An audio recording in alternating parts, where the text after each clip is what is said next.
Today on NewsCenter, take a look at MSU's face-off competition, the marching band's preparations for homecoming, and the making of the homecoming floats. All this and more today on NewsCenter. Good evening and welcome to NewsCenter. I'm Alexis Matthews. And I'm Chelsea Armstrong. This is your news for October 24th, 2013. Brass Eagle Apartments at the corner of Morehead State University's main entrance will soon become a welcome center and home of the Division of University Advancement, says MSU Chief Financial Officer Beth Patrick. The purchase of the property awaits final approval from the Kentucky Secretary of Finance and Administration. Once approved, the current building, which holds 18 apartments, will be demolished and planning of the Welcome Center will begin. Patrick says the new faculty facility will be funded primarily with private funds from the MSU Foundation. The project is estimated to cost around $3 million. MSU's bookstore hosts its first face-off competition. Brianna Perry has more on the story.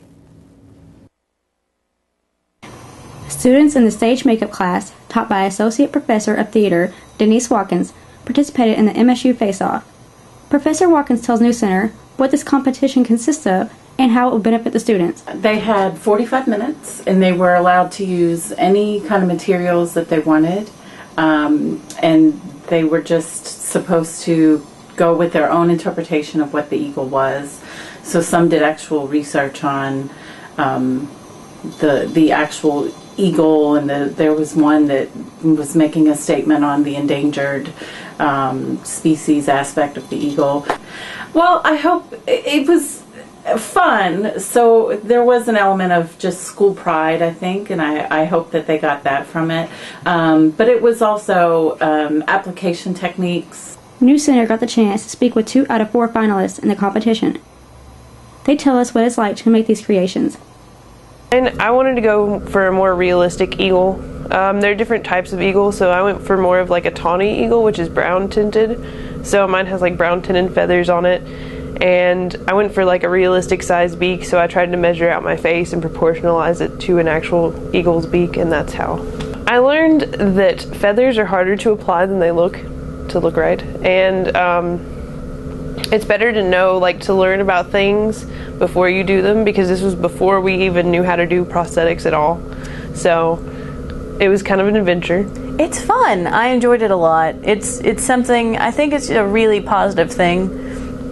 I think it would be cool if they expanded it out of just the makeup class. Go to the Morehead State Bookstore Facebook page and vote for your favorite finalist. Reporting for NewsCenter, I'm Brianna Perry. MSU's Academic Athletics Center went without power for 2 days this week. Morehead State University says the power outage was due to wiring issues.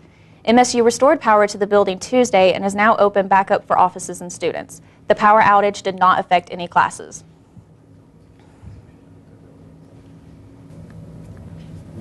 Morehead State University Police Department has identified and barred from campus the person of interest from an incident on October 15th by Young Hall. The incident involved a female student that reported a man fondled her around 3:15. According to the MSU PD, the victim positively identified the perpetrator and has decided not to press charges. The MSU PD would like to thank the members of the campus community whose information and response to the alert resulted in the identification of the suspect. With the recent alleged fondling incident and laptop theft on campus, NewsCenter took a moment to ask some students their opinions on campus safety. We have so many police departments here in Morehead. We have the State Police Department, the Morehead State University Police Department, and the Morehead City Police Department. So I feel pretty safe. Yeah, I feel pretty safe. I've never had any problems, and if I've heard of an issue, it's been resolved pretty fast. I feel safe on this campus. I feel comfortable walking to and from my dorm to my classes at night and not have to worry about anything. I did hear about the girl that got assaulted, and I did hear about the laptops being stolen. I actually had my laptop stolen like a year ago, so that was kind of awkward. As soon as those events happened, they told us right away through email, through text, through everything. I actually didn't hear very much of it. The only time I heard of it was through like students. So with only hearing word of mouth and not hearing it like being a big deal, I think it was resolved pretty fast, and I feel pretty safe about it. So I got the alert during rehearsal, so I was aware before I left the building I was in, so that made me feel safe. Yeah, I feel like they have like the instant emergency alerts, like the text messages and the emails, and that's very convenient in case there is an emergency. We'll be right back after the break for a look at weather with Don Young and NewsCenter Notices featuring Ashley Collins from The Little Company.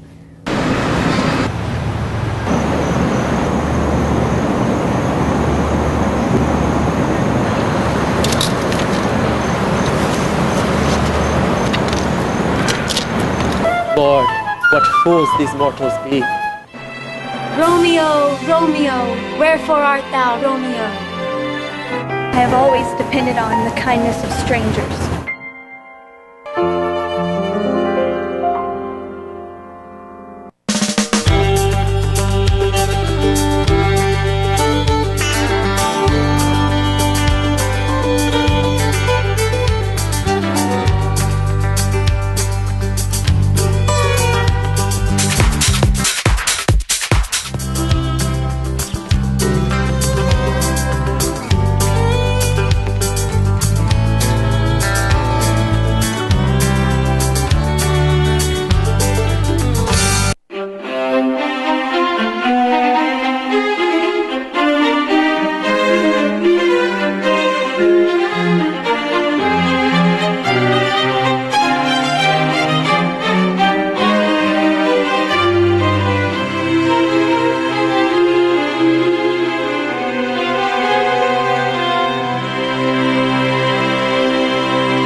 Conveniently located on the bottom floor of Ada, the Morehead State University bookstore has everything you need and more.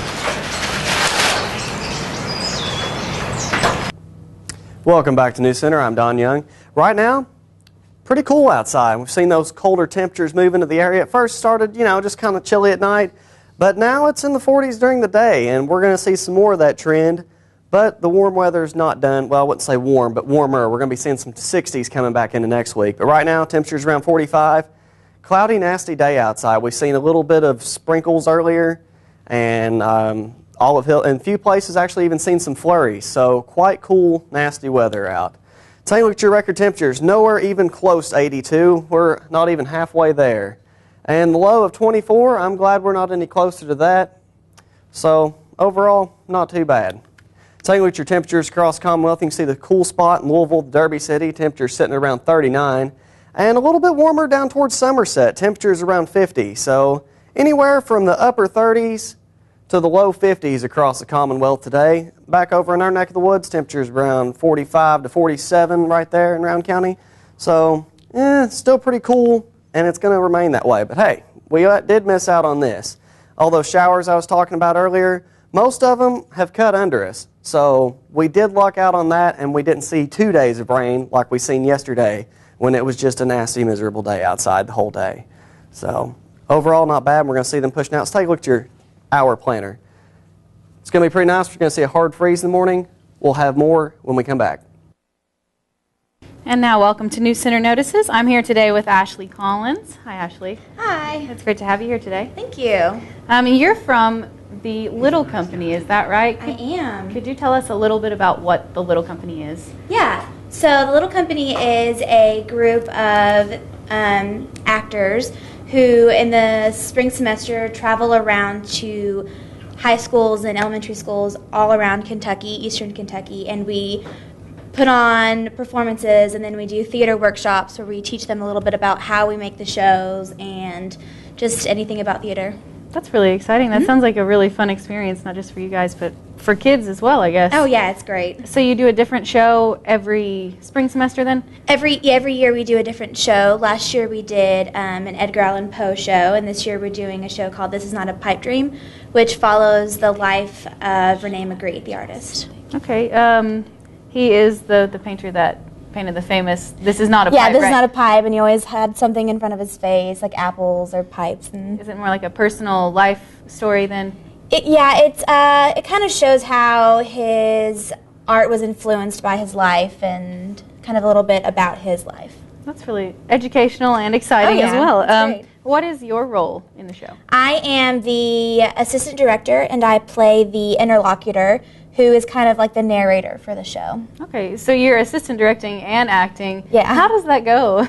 It's kind of exciting. I have never assistant directed or really directed anything before, but I work with Octavia Biggs, the director, and a professor here, and we go over scenes that we want to do, and I've gotten to put my input on a couple scenes, and it's really exciting. Well, that is definitely very exciting.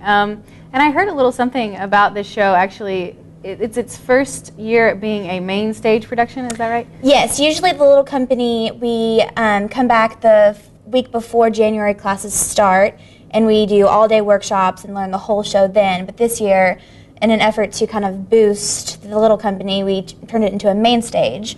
So we will perform it this semester, and then next semester we'll tour the show all over Kentucky. Wow, that's really cool. When does the show open? The show opens this coming Tuesday and closes next Sunday. And where is it going to be hosted? In the Lucille Cottle Little Theater. The shows are at 7:30 every night, and on Sunday it's at 2 o'clock. So is it a show that's free to students, or? It is. All main stages are always free to students. Okay, well, thank you so much for being with us today. Thank you, Chelsea. We'll be right back after the break with an extended look at weather and Sarah Burkhart with Eagle Athletics.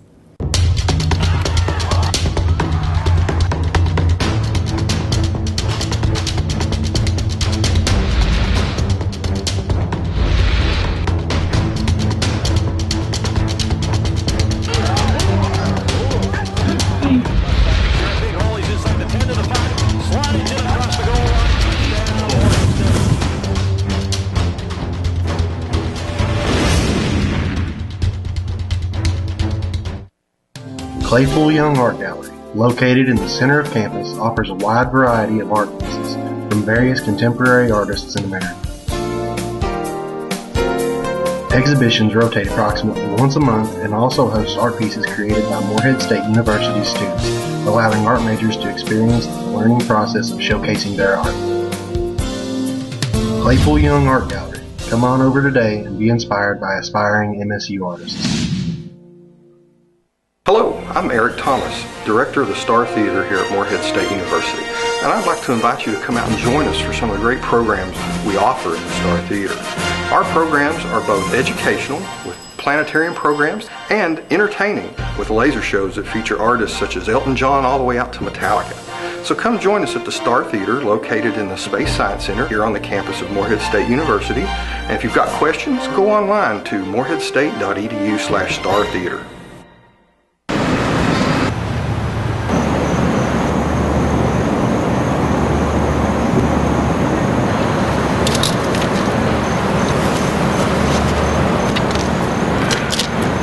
Lord, what fools these mortals be. Romeo, Romeo, wherefore art thou, Romeo? I have always depended on the kindness of strangers.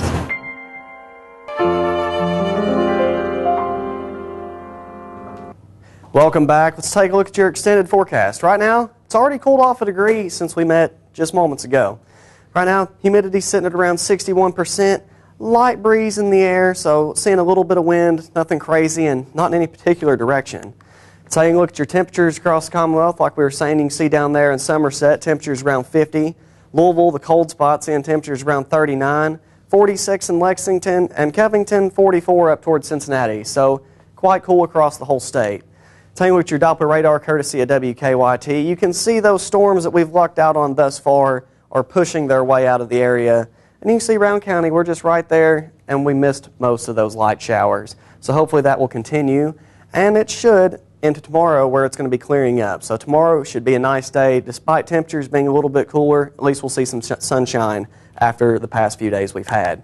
Taking a look at your national radar, you can see those storms a little bit, and look at this, nothing else is even really going on. Just right here in Kentucky, Ohio, Indiana, seeing a little bit of storms. New York's got a few showers going on up there.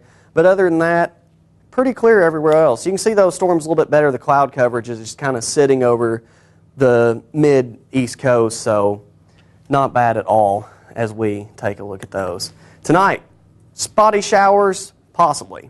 If it does anything, it's going to be real misty.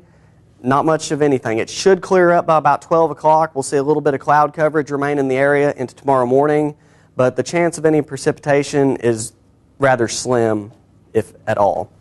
Low of 27 tonight, so the coldest night we've seen. We're going to see a hard frost come off of that. So pretty much if you've got anything out in the garden, that'll finish it off. Sunset around 6:48. Once again, we've lost another 10 minutes. Soon enough, it'll be 5 o'clock outside and it'll be dark, and you'll wake up and it'll be dark. It's never a fun time of year.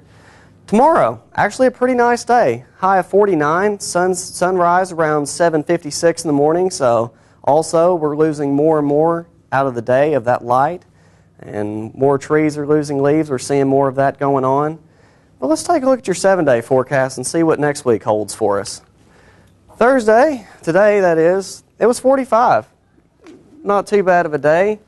Then, like I was saying, cold tonight. We're going to see that hard freeze move in. Going to be about 27, so nice and cold. Friday, a low of 26 going into that night. But cloudy, some sunshine tomorrow. Overall, a nice day. Saturday, about the same. A little more clouds in the area. And warming back up a little bit. We're getting back up in the 50s in Saturday. And the overnight temperature is going back up to 35. Moving into Sunday, some more cloudy but still sunny weather. High of 30, low of 36 rather. And Monday, seeing some warmer temperatures working back in the area. 58 degrees Monday. And we're seeing the overnight temperatures breaking the 30s, moving back up to 44. Tuesday, that's the temperatures we like to see. 65 degrees Tuesday. 30% chance of rain and a low of 48 overnight. So we can't have both. You can't have warm temperatures and no rain, but we'll meet you halfway. Wednesday, high of 67 with a low of 40, and that's going to be moving into Halloween. Possible chance of showers Halloween, but right now we will continue to track that for you. So guys, what do you think of the cold temperatures we've had? I hate it.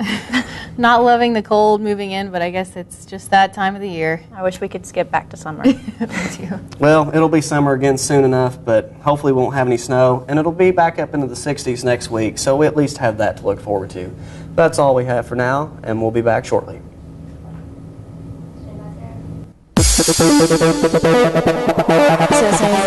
Your home for the Morehead State Eagles, this is NewsCenter Sports. The Morehead State football team stayed hot last weekend as they defeated Valparaiso University. They defeated Valparaiso 42-28 while scoring 21 unanswered points in the second half. With the win, they are now on a 3-game winning streak in the Pioneer Football League for the first time since 2007. Freshman quarterback Austin Gaffer completed 41 out of 52 attempts for a career high of 452 yards. He was 1 yard shy of tying the all-time mark in school history. The Morehead State volleyball team kept the longest conference winning streak in the country running as they swept Tennessee Tech with the 30-game winning streak on the line. Juniors Alex Fitzmaurice and Laura McDermott combined for 17 kills and only 4 mistakes. With the win, they are now 17-6 overall and 8-0 in conference play. The Eagles travel to Southeast Missouri State this Friday. First service set for 7:30 p.m. Junior Jade Flory led the Lady Eagles against Murray State last Sunday as she scored her 10th goal for the season. The Eagles won 1-0 to Jane Stadium. Flory netted the goal in the 57th minute. The win sent the Eagles into a 4th-place tie while also notching their first 3-game winning streak in the OVC since 2011. The Eagles return to the road this Friday to play Tennessee Tech University. The game starts at 4 p.m. To kick off homecoming week here at MSU, Morehead Hysteria begins tonight at 7:30 p.m. and will feature both the men's and women's basketball teams, a dunk contest, and 3-point shooting competition. Second up is the homecoming football game against the University of Dayton. NewsCenter spoke with head coach Rob Tenure about what this game could mean for the Eagles. Tenure says, "This is a rivalry. Both teams are 3-1 in the PFL and are tied for second place in the conference.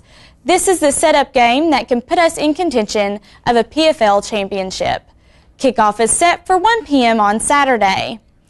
The last event this weekend is the Lady Eagles soccer game, who will face Belmont University at 1 p.m. on Sunday. And now for NewsCenter's famous sports trivia.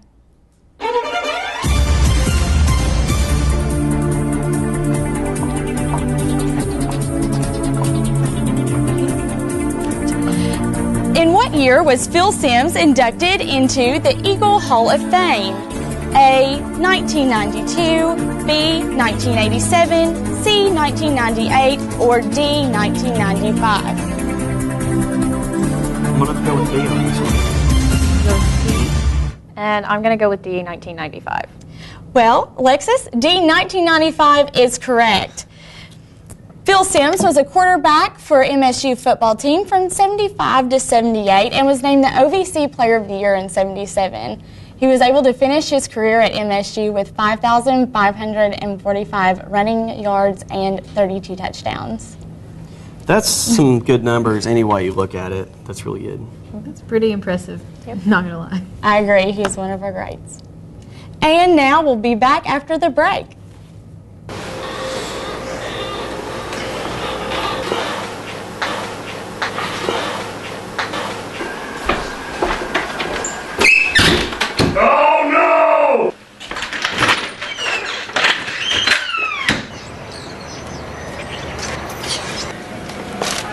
Conveniently located on the bottom floor of Viaduct, the Morehead State University bookstore has everything you need and more.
The current exhibition, A Fine Line, at the Claypool Young Art Building, is a celebration of contemporary drawing. The exhibition includes 55 original pieces by 55 artists from all over the world. Gallery director Jennifer Rice talks about how the pieces were selected. We did a large call for entries for artwork that, basically contemporary artwork that was line oriented, and we had about 300 artworks submitted for consideration, and our juror, Ann Harris, who teaches at the School of the Art Institute of Chicago, she selected the 55 pieces. There are also 2 lectures that accompany this exhibition. There are 2 visiting artists associated with this exhibition, and the first is Roscoe Wilson, and he teaches at Miami U of Ohio, and he is an artist who is represented by a traditional drawing in the show, but he also does mixed media work, installation, and sculpture, so he's going to be coming to MSU this Friday, the 25th. And our second visiting artist is Tammy Baldu, who teaches at University of North Carolina in Asheville, and she lives in western North Carolina, and her piece that is in the show is graphite and encaustic, and encaustic is basically painting with wax, and she is going to be here on Friday, November the 8th. The gallery is open Monday through Friday, 8 a.m. to 3 p.m. free of admission. The U.S.-flagged Sea Retriever, an oil supply vessel, was attacked early Wednesday morning off the coast of Nigeria by pirates. The captain and the chief engineer, who are both U.S. citizens, were kidnapped, said an American defense official. The official also said the State Department and FBI are leading the American response to the incident and that kidnapped sailors and oil workers taken in Nigerian waters are usually released after a ransom is paid. Pirate attacks off of Nigeria's coast have risen by a third this year, mostly to ships passing through a major commodities route in the West African Guinea Gulf. U.S. Navy officials are working with local authorities to strengthen patrol in that area. Earlier this week, MSU students started constructing floats for the annual homecoming parade and float contest. NewsCenter has more. On Tuesday, NewsCenter visited the university farm to find out more on the progress of homecoming float building. We're out here working on the homecoming parade float for student government. I'm the chair of the campus involvement committee for SGA, and we're doing a Hunger Games theme. We're starting to get the chariots together for the things because we have the homecoming candidates on the float. The parade's Thursday at 6, and the homecoming floats have to be finished tomorrow at 12. We've been out here for about 3 hours so far altogether. Yesterday we were out here for about 4 hours, and we'll continue tonight until about 10. We just feel like it's really important to participate in the parade because it improves school spirit and just improves campus morale as we go into homecoming. Reporting for NewsCenter, I'm Sarah Burkhart. The annual MSU Homecoming Parade will be this evening at 6 p.m., and the winners of the float building contest will be announced during halftime of Saturday's game. In preparation for the homecoming game, the Morehead State University Marching Band and Color Guard have been gearing up for their halftime show.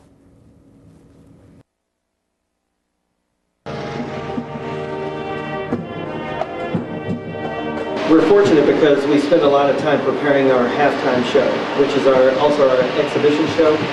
And the energy that we spend putting into that helps us to quickly learn the material that we have for homecoming. And that's helpful because at the beginning of the season, the students don't learn very quickly, but they learn our system, and once we're a few weeks in, they know how to absorb material quickly. And so we typically just spend a little bit of the previous week and then the homecoming week putting it all together. For this week, we had to prepare an entire, we don't focus on the show we normally do every week. We get new music, and so we have to learn the new music, and then we learn new drill into the field. So it's very different.